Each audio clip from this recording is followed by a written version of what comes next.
বাংলাদেশ জামায়াতে ইসলামী মোংলা পৌর ৬ নং ওয়ার্ডের উদ্যোগে সোমবার বিকেলে দিগন্ত সরকারি প্রাথমিক বিদ্যালয় মাঠ চত্বরে আলোচনা সভা ও ইফতার মাহফিল অনুষ্ঠিত হয়েছে।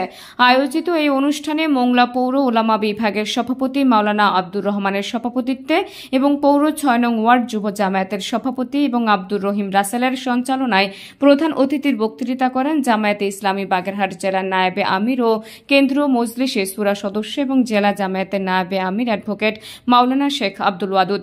এই সময় অন্যান্যদের মধ্যে বক্তৃতা করেন মোংলা পৌর জামায়াতের আমির এম এ বারী, মোংলা উপজেলা নায়েবে আমির অধ্যাপক মোহাম্মদ কোহিনুর সর্দার, পৌর নায়েবে আমির মুফতি মাওলানা মনিরুজ্জামান, উপজেলা শ্রমিক কল্যাণ ফেডারেশনের সহসভাপতি জহির উদ্দিন বাবর মেসাল্লি, পৌর ৫ নং ওয়ার্ডের সেক্রেটারি মোহাম্মদ মঈনউদ্দিন মিলন।